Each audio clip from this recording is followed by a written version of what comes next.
Assalamualaikum warahmatullahi wabarakatuh. Alhamdulillah rabbil alamin.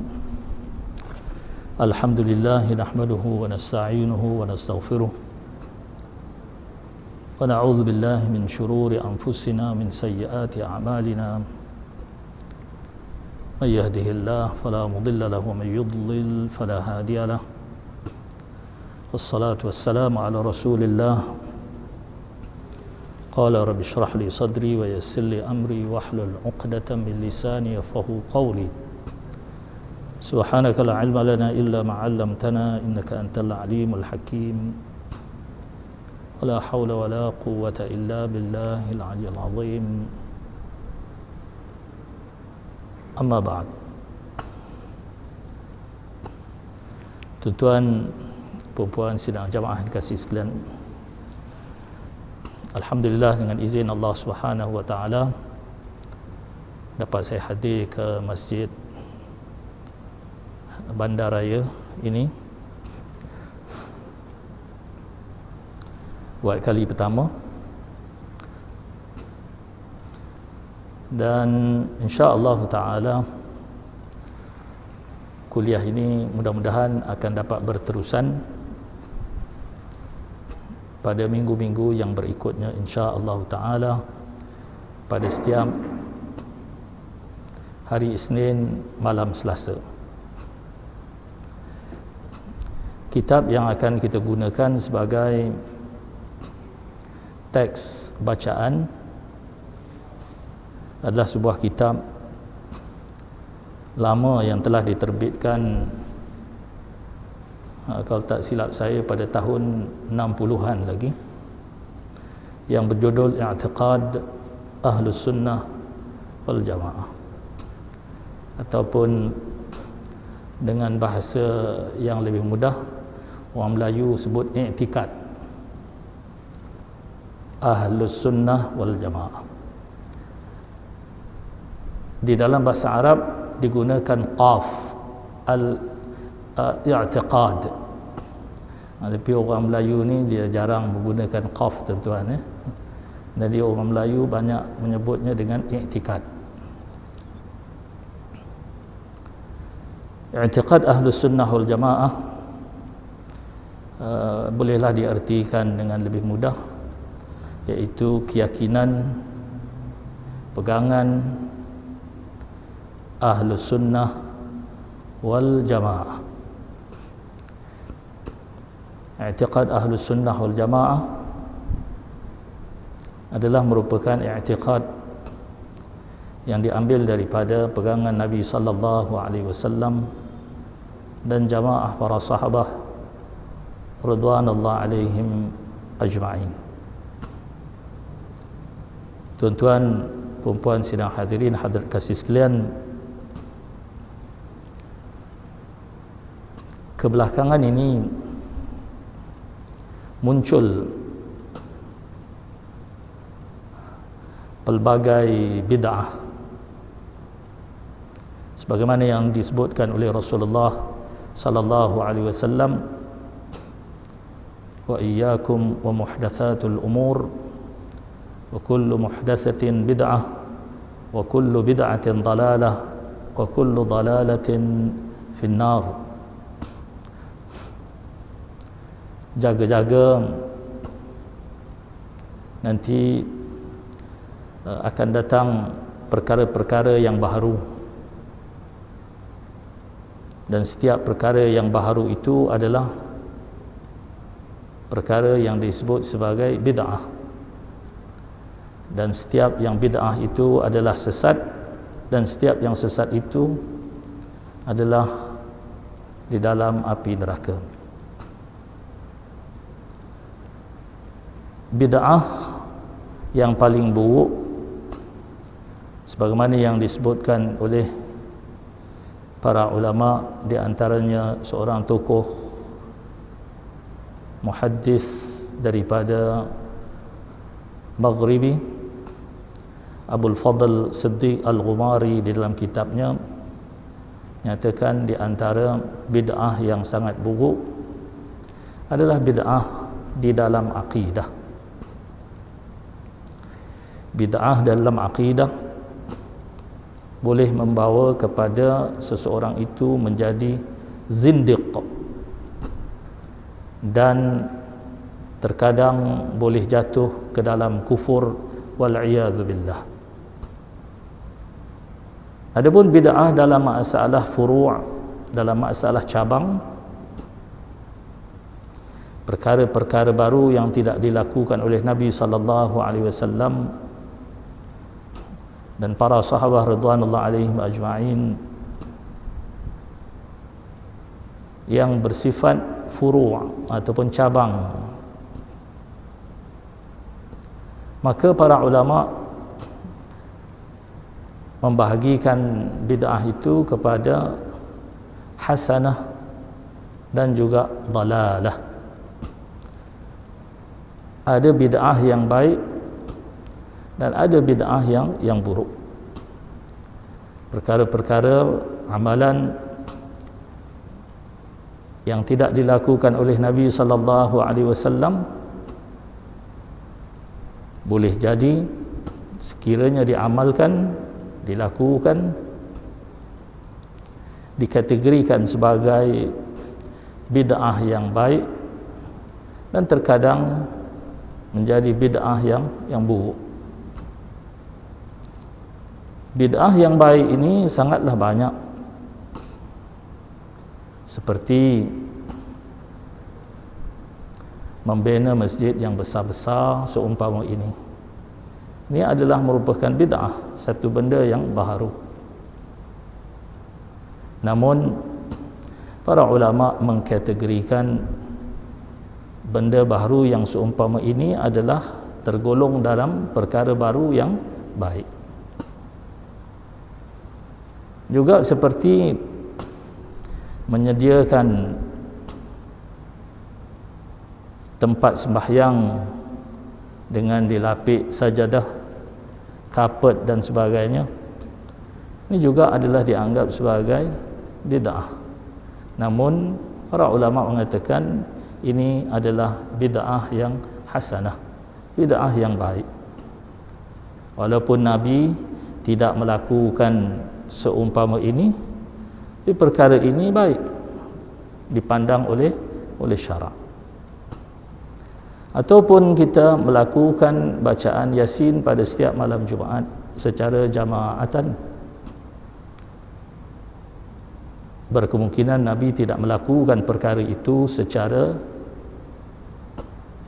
lazim setiap malam Jumaat, juga adalah dikategorikan sebagai perkara yang bid'ah, benda yang baharu. Namun para ulama mengatakan itu adalah bid'ah yang baik, yang hasanah, kerana tidak ada nas yang melarang kita membaca Yasin pada malam Jumaat. Ataupun juga bid'ah yang baru yang tidak dilakukan oleh Nabi sallallahu alaihi wasallam, seperti mengadakan sedekah dan bertahlil bila ada berlaku kematian. Ini juga perkara yang baharu. Namun para ulama melakukan perkara ini sejak awal Islam berada di negara ini dan menganggap itu sebagai bid'ah yang hasanah, bid'ah yang baik. Adapun bid'ah yang dalalah di dalam masalah furu', iaitu perkara-perkara baharu yang tidak dilakukan oleh Nabi sallallahu alaihi wasallam dan bercanggah dengan nas daripada Al-Quran, bercanggah dengan hadis Nabi sallallahu alaihi wasallam, maka dikategorikan sebagai bid'ah yang dalalah, bid'ah yang sesat. Seperti melakukan sembahyang maghrib dengan 4 rakaat, maghrib 3 rakaat. Saya nak lebih pahala lah ustaz, tambah lagi lah 1 rakaat, 4 rakaat. Ini namanya bid'ah yang dalalah, bid'ah yang sesat. Jadi kenapa dianggap sebagai bid'ah yang dalalah, sedangkan rakaatnya lebih, sepatutnya banyak pahala? Kerana ini menyalahi daripada apa yang telah ditunjukkan oleh Nabi sallallahu alaihi wasallam. Nabi menunjukkan sembahyang maghrib itu 3 rakaat dan bukan 4 rakaat. Ataupun orang bersembahyang dengan tidak menutup aurah, bukan disebabkan darurah. Contohnya bersembahyang dengan memakai celana pendek, maka ini adalah perkara yang tergolong dalam bid'ah yang dalalah, yang sesat. Jadi tuan-tuan, puan-puan sidang hadirin hadirat yang dikasihi sekalian, bid'ah yang paling berbahaya adalah bid'ah dalam akidah. Kerana bid'ah dalam akidah boleh membawa kepada zindiq. Apa itu zindiq, tuan-tuan? Berada di tepian batasan antara iman dan kufur, dan boleh jadi kufur. Maka bid'ah dalam akidah sangat berbahaya, kerana akidah ini diambil terus daripada Nabi sallallahu alaihi wasallam dan jamaah para sahabah ridwanullah alaihim ajma'in.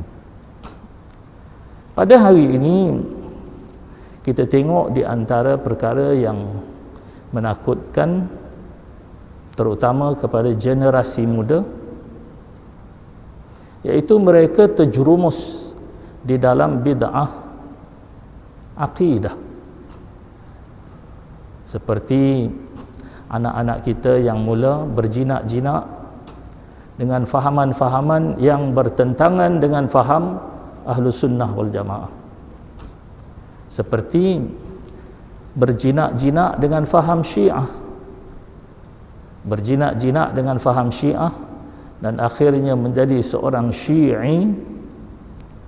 Maka ini bid'ah yang dalalah di dalam akidah, yang boleh membawa kepada zindiq dan boleh membawa kepada kufur wal-'iyadzu billah.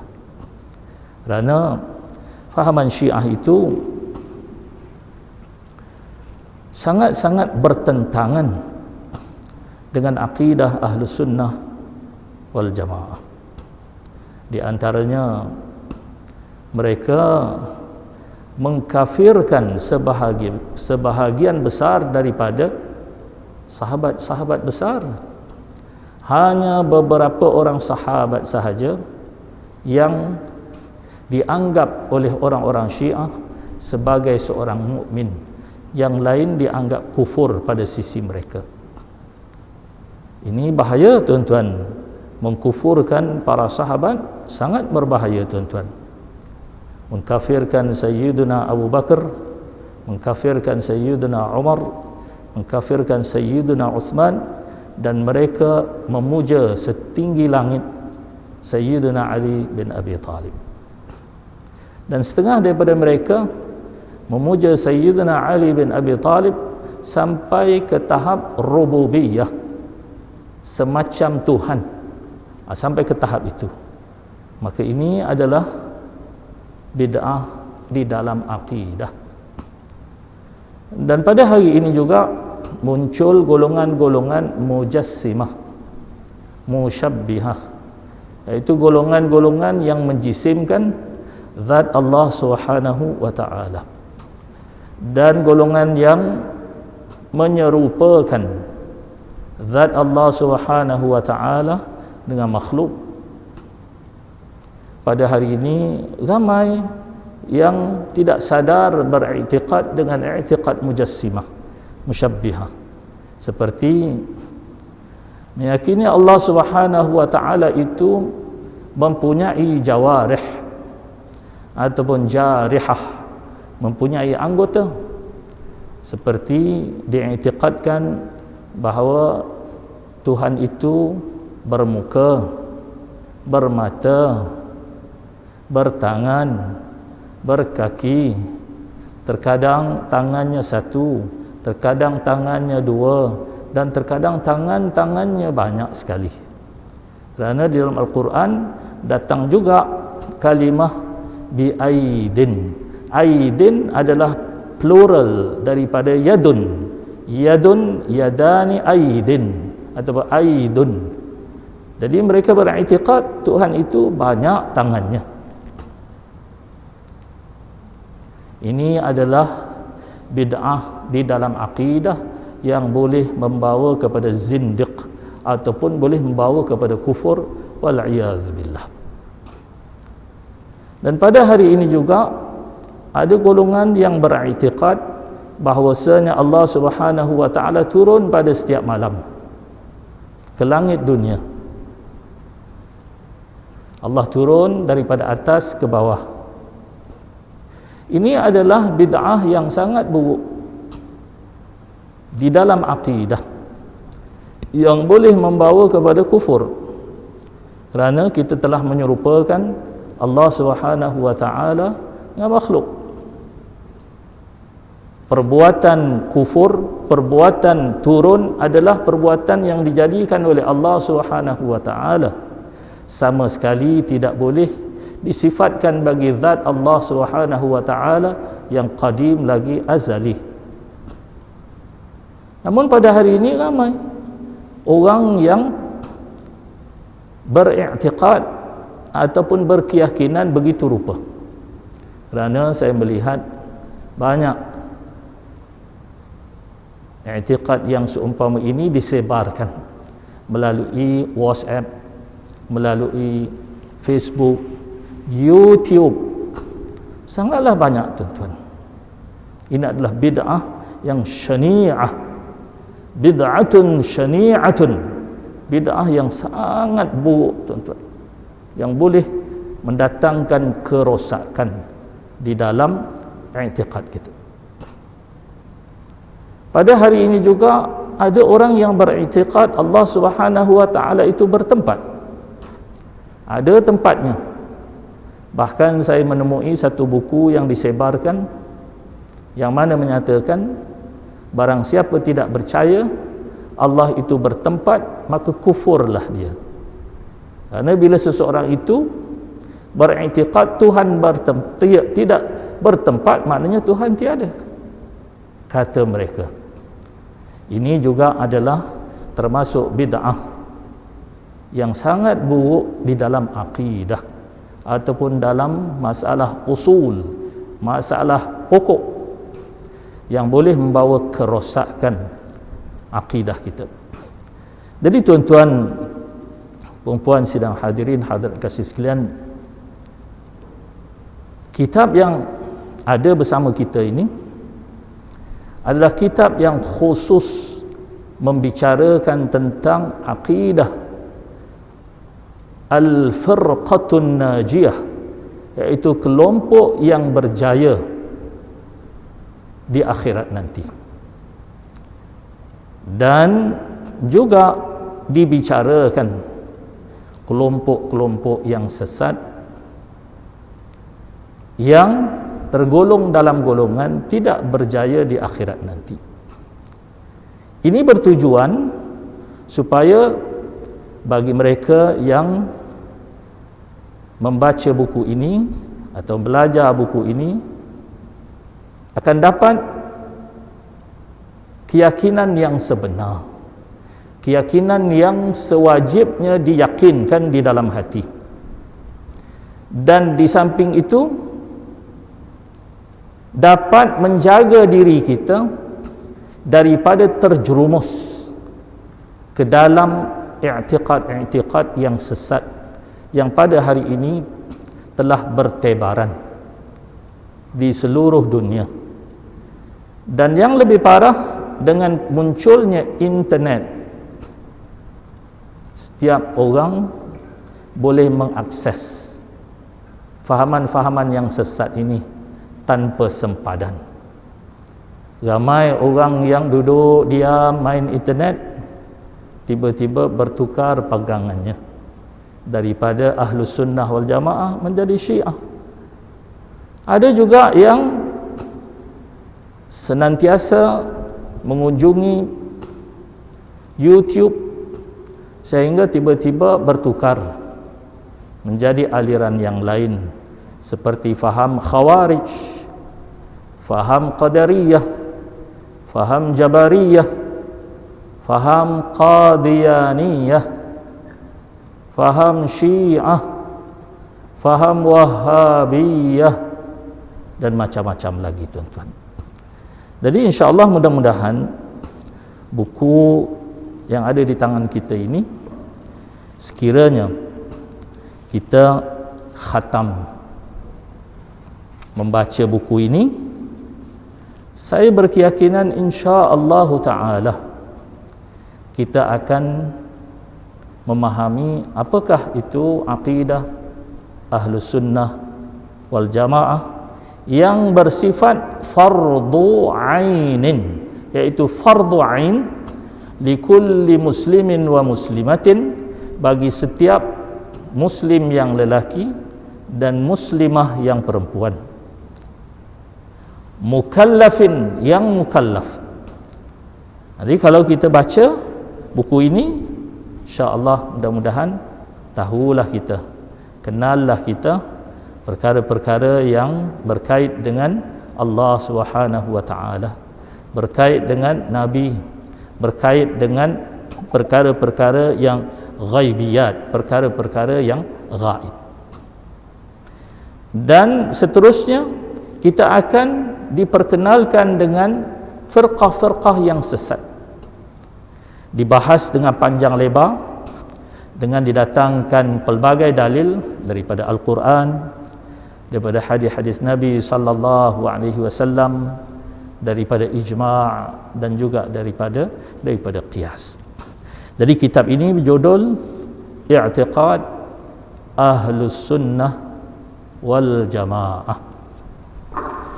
Faham Ahlus Sunnah wal Jamaah ini adalah fahaman yang bersifat majority di dalam dunia Islam. Jadi dunia Islam majority beriktikad dengan i'tiqad Ahlus Sunnah wal Jamaah. Kita di Malaysia, Islam yang datang dalam negara ini di atas acuan i'tiqad Ahlus Sunnah wal Jamaah, dan termaktub di dalam enactment Majlis Agama Islam negeri-negeri. Bahkan salah seorang tokoh yang terkenal bernama Syekh Abdullah Fahim di dalam surat wasiatnya menyatakan, kita orang Islam di Malaysia, daripada sultan-sultan sampailah kepada orang biasa, berakidah mereka itu dengan akidah Ahlus Sunnah wal Jamaah yang berdasarkan apa yang telah dirumuskan oleh Al-Imam Abu Hasan Al-Ash'ari yang lahir di Basrah pada kurun yang ketiga Hijrah. Itu disebut tuan-tuan dengan terang di dalam surat wasiat. Dan bila saya meneliti enactment Majlis Agama sesetengah negeri, memang tercatat segala guru-guru yang mengajar hendaklah mengajar ilmu aqidah Ahlus Sunnah wal Jamaah. Jadi tuan-tuan, puan-puan sidang hadirin hadirat kasih sekalian, fahaman Ahlus Sunnah wal Jamaah ini adalah merupakan fahaman yang benar dan fahaman yang menjadi pegangan majoriti umat Islam di seluruh dunia. Namun umat Islam di akhir-akhir ini tidak memberikan tumpuan untuk memahami agama dengan bersungguh-sungguh. Pada hari ini belajar agama dikesampingkan kerana belajar agama tidak ada nilai-nilai komersial. Mereka memburu ilmu-ilmu duniawi. Kita tidak menafikan untuk belajar ilmu duniawi, tetapi ilmu agama ini tidak wajib dipelajari. Kerana Rasulullah sallallahu alaihi wasallam menyatakan, talabul ilmi fariidatun. Menuntut ilmu itu adalah fardu Bukan sunat, tuan-tuan. Bukan sunat. Fardu. Fardu ini adalah bersifat wajib. Tidak dapat tidak, setiap orang yang muslim dan muslimah wajib belajar. Belajar apa? Belajar yang ditunjukkan oleh Nabi SAW, iaitu ilmu mengenal Allah Subhanahu wa ta'ala. Ini yang nombor satu. Nombor dua, ilmu mengenal perintah Allah Subhanahu wa ta'ala dan larangan Allah Subhanahu wa ta'ala, ataupun disebut juga sebagai ilmu syara'. Dan yang ketiga disebut sebagai ilmu tasawuf, iaitu ilmu untuk mengenal syariat batin, mengenal perkara-perkara batin yang boleh merosakkan amal ibadah kita, seperti mengenal di dalam diri kita ada sifat-sifat yang baik, dan mengenal juga sifat-sifat yang buruk. Inilah tiga cabang ilmu yang diisyaratkan oleh Nabi sallallahu alaihi wasallam. Setiap daripada kita wajib belajar. Bila mana kita tidak memahami agama dengan baik, maka kita mudah dibawa oleh golongan-golongan sesat sehingga terjerumus ke dalam kesesatan. Seperti dulu-dulu kita di Malaysia, tidak ada orang Melayu yang mengamalkan ajaran Syiah. Pada hari ini, orang Melayu yang mula mengamalkan ajaran Syiah di negara ini mencecah ratusan ribu orang. Kalau dulu hampir-hampir tidak kedengaran ada orang Melayu ataupun orang Islam di negara ini mengamalkan ajaran Syiah. Itulah tuan-tuan, bila mana mengesampingkan ilmu yang berkaitan dengan akidah, ilmu yang berkaitan dengan syara' ataupun ilmu yang berkaitan dengan agama ini dikesampingkan, dianggap sebagai ilmu second class, maka inilah jadinya tuan-tuan. Ramai ibu bapa begitu menitik beratkan anak-anak mereka berjaya dalam dunia akademik. Mereka sanggup mengeluarkan dana yang besar untuk melihat anak-anak berjaya dalam dunia akademik. Tapi anak-anak itu kadang-kadang baca Quran pun si pandai. Baca Quran si pandai. Umur dah mencecah 25 tahun, baca Quran si pandai, tuan-tuan. Dan sebagai seorang ayah tidak sanggup berkorban untuk memastikan anaknya itu berjaya membaca Al-Quran, memahami Al-Quran dan mengamalkan apa yang diperintahkan dalam agama. Kenapa ini berlaku, tuan-tuan? Inilah dia, tuan-tuan. Nabi SAW menyatakan di akhir zaman nanti, kathratul jahl, banyak orang yang jahil agama. Selain itu Nabi mengatakan di akhir zaman nanti, ubbadun juhalun wa ulama'un fussaq. Banyak ahli ibadah, rajin sembahyang, rajin umrah, rajin haji, rajin macam-macam lagi perkara-perkara yang kebaikan, tapi tidak dipimpin dengan ilmu, maka amalannya rosak. Sembahyang rajin, tapi tidak tahu mana satu rukun, mana satu yang sunat. Yang rukun tidak dijaga, maka rosaklah sembahyangnya, tuan-tuan.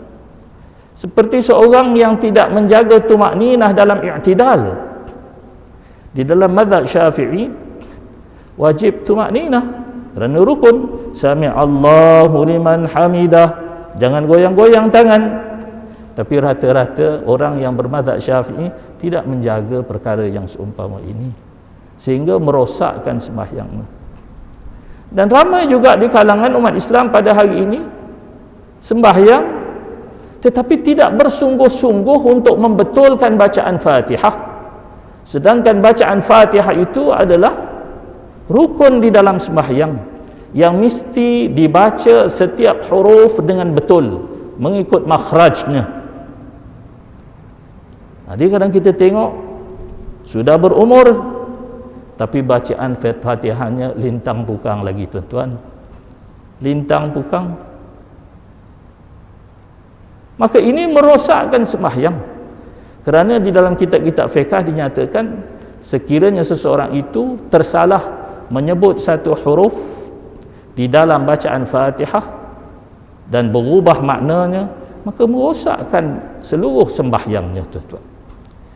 Jadi tuan-tuan, puan-puan, sidang hadirin hadirat kasih sekalian, saya berikan sedikit mukaddimah lah, tuan-tuan, ya, sebelum saya mula membaca kitab ini.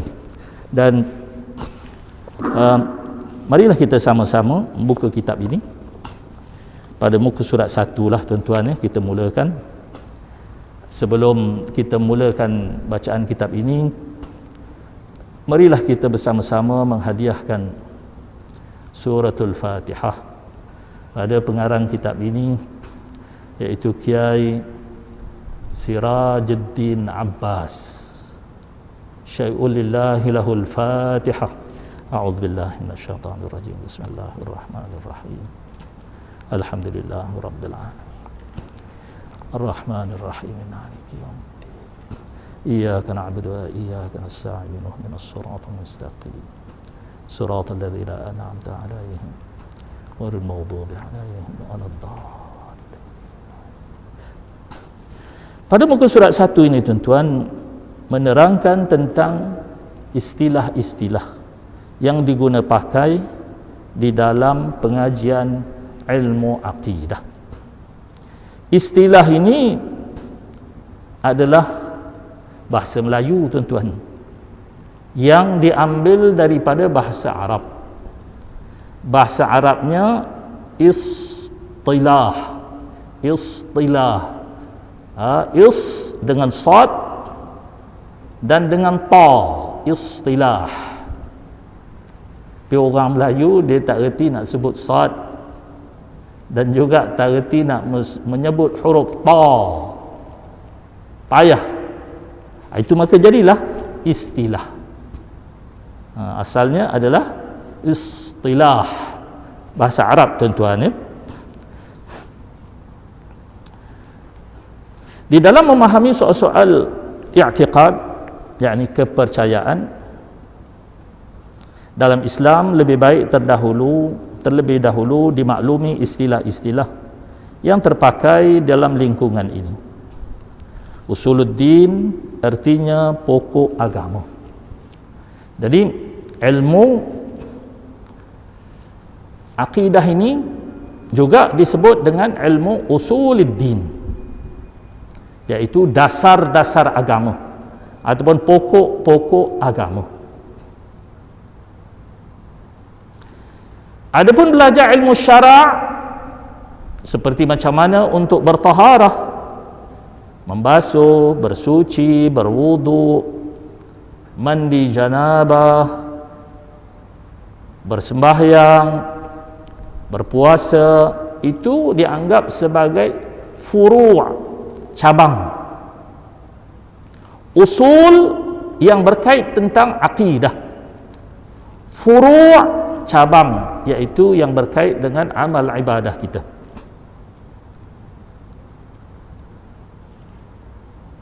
Usuluddin, iaitu asas-asas agama ini, tuan-tuan, apakah yang dibicarakan? Yang pertama, kepercayaan yang bertalian dengan ketuhanan.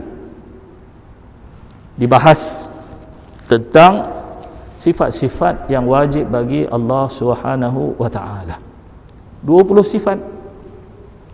Wujud, qidam, baqa, mukhalafatuhu ta'ala al-hawad ila akhirih. Memahami 20 sifat ini bukan sunat, tuan-tuan. Wajib, tuan-tuan. Bukan sunat. Setiap orang Islam wajib faham 20 sifat. Wajib faham sifat-sifat yang wajib bagi Allah Subhanahu wa taala. Wajib, fardu ainin, fardu kepada setiap orang yang muslim dan muslimah. Di dalam kitab-kitab Arab disebut wa yajibu ma'rifatu 20 sifatan. Wajib mengenal 20 sifat. Dulu orang tu dah meninggal, dia kata kita nak kenal Allah tak payah belajar 20 sifat. Zaman Nabi tak ada pun para sahabat yang mengenal 20 sifat. Kalaulah dikatakan belajar 20 sifat itu wajib, maka berdosalah semua para sahabat, kata beliau. Maka satu hari saya diminta untuk membentangkan tentang akidah Ahli Sunnah wal Jamaah di satu pertemuan ulama di Kuala Lumpur, dan saya nyatakan dalam pertemuan itu bahawa pada hari ini ada sudah orang-orang yang mempertikaikan kewajipan mengenal 20 sifat. Di dalam sesi soal jawab, bangun satu orang ulama daripada Qadah, daerah Sik, yang bernama Haji Saleh Sik. Dah meninggal almarhum. Beliau ini adalah seorang tokoh ulama yang menahun lama di Makkah Al-Mukarramah. Beliau menceritakan kepada saya, beliau belajar lama dengan Syekh Yasin Padang. Syekh Yasin Padang ini tuan-tuan, orang berasal daripada Padang, tapi menahun di Makkah Al-Mukarramah sehingga wafat di sana. Syekh Yasin Padang ini dikenali sebagai musnid ad-dunya, iaitu sanad, segala sanad satu dunia ada di dalamnya, ada pada dirinya.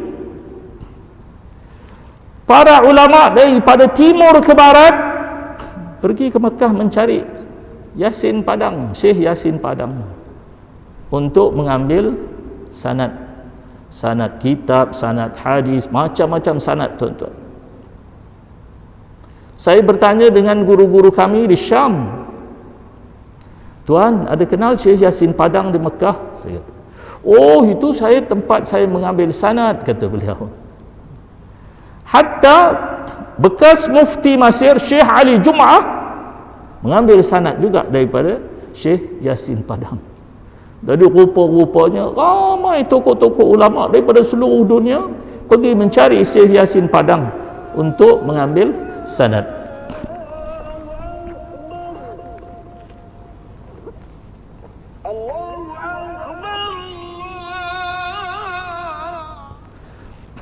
Masuk insya dah tuan-tuan.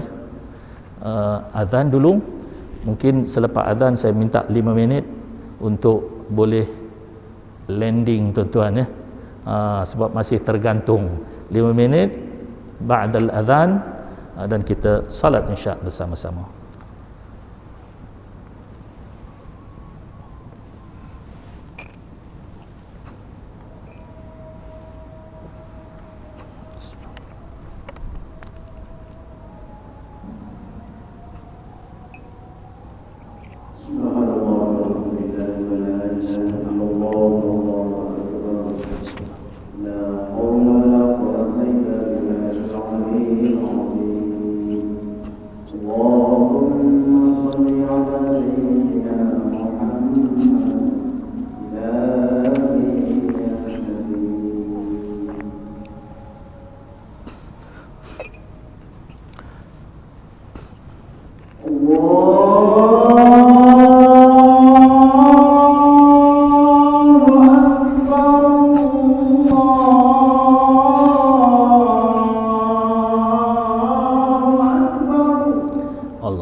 Allahu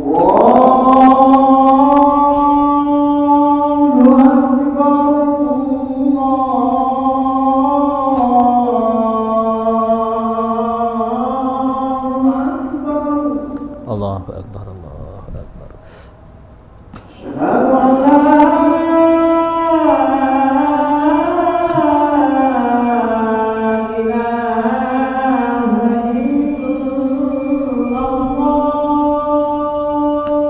Asyhadu an la ilaha illallah.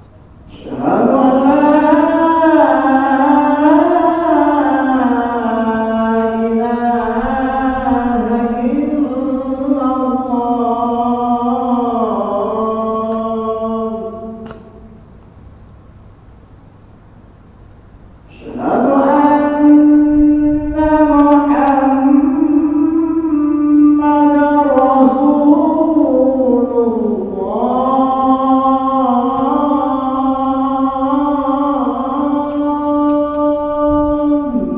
Asyhadu anna Muhammadar Rasulullah. Asyhadu anna Muhammadar Rasulullah.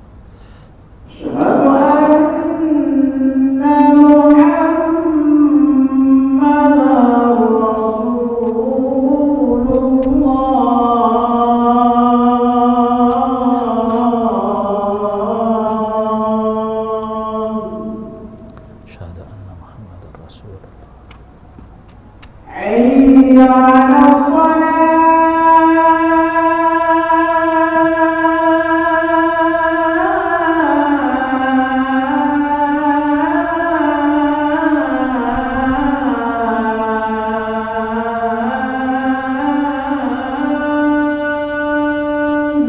La haula wala quwwata illa billah.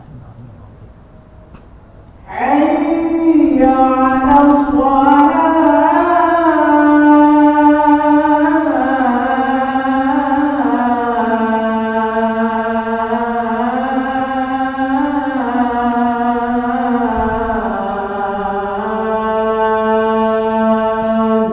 La haula wala quwwata illa billah. Hayya 'alal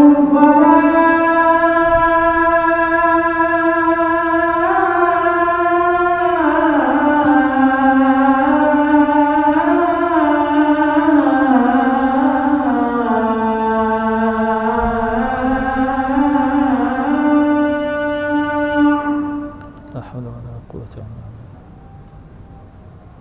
Hayya 'alal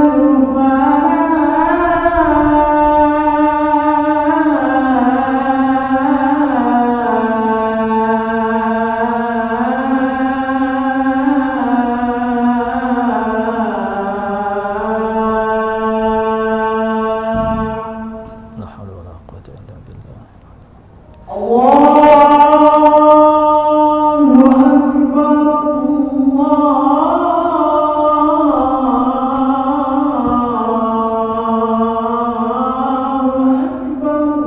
Allahu Akbar, Allahu Allahu Akbar. Akbar, Allahu Akbar. La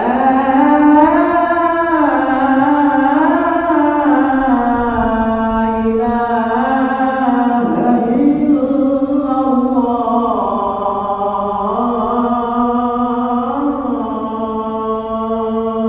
La ilaha illallah. Sallallahu ati sayyidina Muhammadin nasrat. Wa syarafa dzaratan aliyatan rabbuna ba'athna wa innaka la tukhlifu al-mi'ad.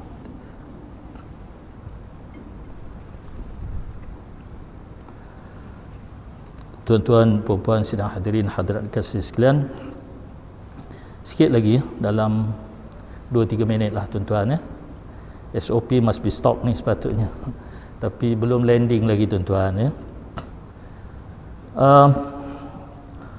Jadi dalam ilmu usuluddin ini dibicarakan, iaitu perkara yang pertama, kepercayaan yang bertalian dengan ketuhanan.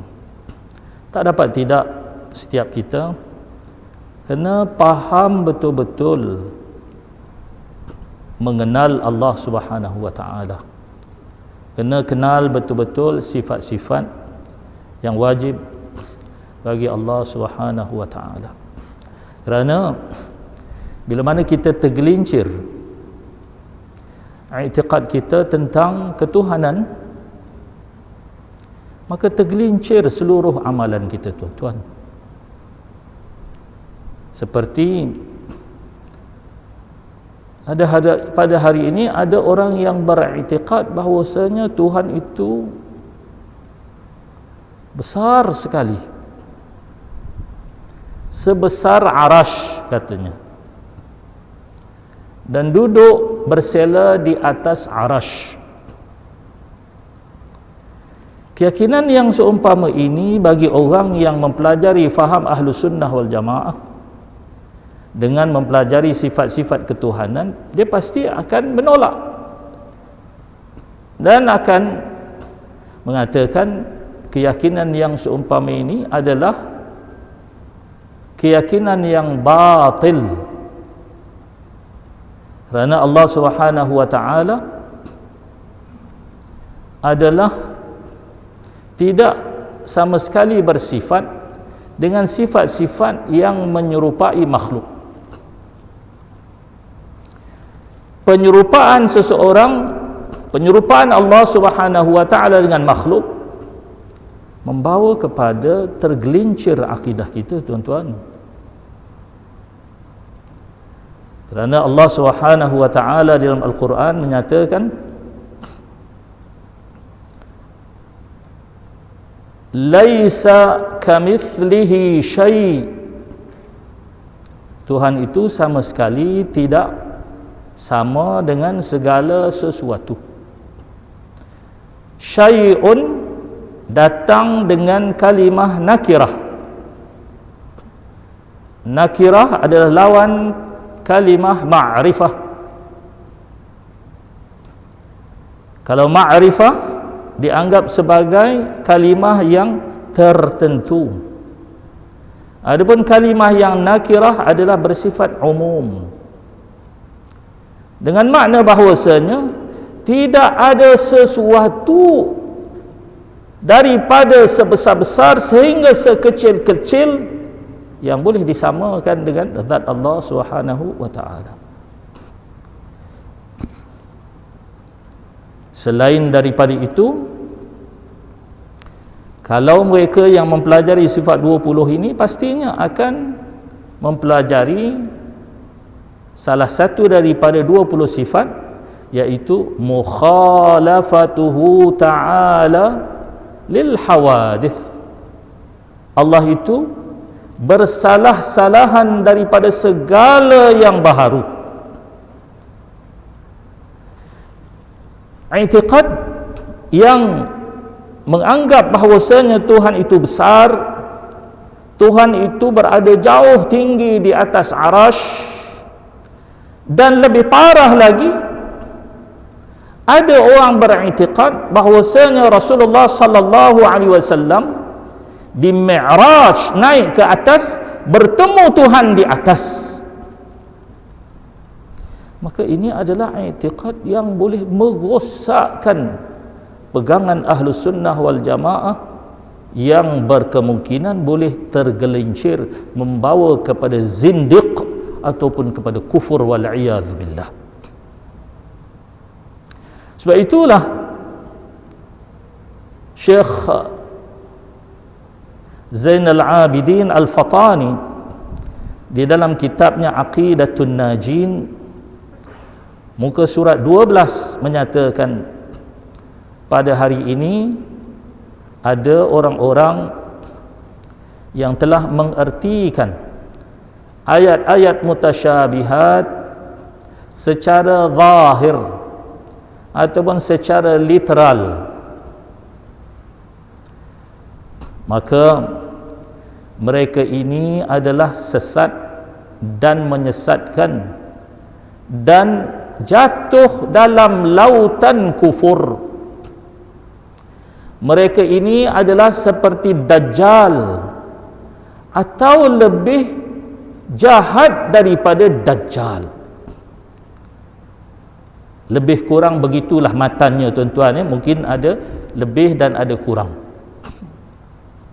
Jadi kitab Aqidatun Najin yang menjadi pegangan umat Islam di seluruh dunia telah memperingatkan bahawa mengertikan ayat-ayat mutasyabihah seperti Ar-Rahman 'alal 'arsy istawa, diartikan bahawa Tuhan itu bersela di atas arasy, adalah boleh membawa seseorang itu kepada kufur wal-'iyadzu billah. Namun akidah yang seumpama ini nampaknya pada hari ini bertebaran di internet, di YouTube dan pelbagai medium yang merosakkan mereka di kalangan umat Islam yang tidak mahu belajar berguru. Belajar daripada internet sangat berbahaya, kerana di dalam internet itu lebih banyak yang sesat daripada yang betul. Jadi tuan-tuan, puan-puan sidang hadirin hadirat dikasihi sekalian, yang pertama disebut ataupun diajarkan di dalam kitab ini tentang kepercayaan yang bertalian dengan ketuhanan. Yang kedua, tentang kenabian. Yang ketiga, yang berkait dengan soal-soal ghaibiyat, perkara-perkara yang gaib, sam'iyat, yang didengar daripada Nabi sallallahu alaihi wasallam, seperti mahsyar, syurga, neraka, sirat dan sebagainya. Jadi tuan-tuan, puan-puan sidang hadirin hadirat dikasihi sekalian, agaknya kita berhenti di sini dulu. Insya-Allah taala pada minggu hadapan kita sambung lagi lah pembacaan kitab ini. Mukaddimah pada hari ini banyak di luar daripada apa yang terdapat dalam kitab ini. Mudah-mudahan mukaddimah yang saya berikan itu dapat mendorong kita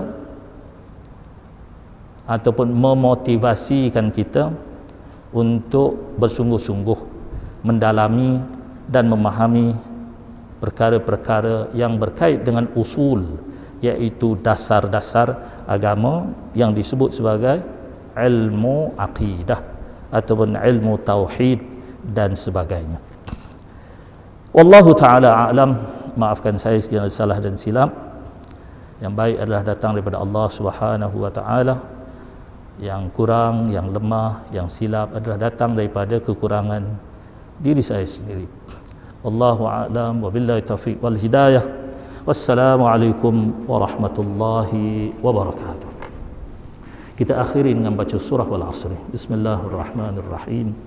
Wal 'Asri innal insana lafi khusr illa alladhina amanu wa 'amilus shalihat wa tawassaw bil haqqi wa tawassaw bis sabr.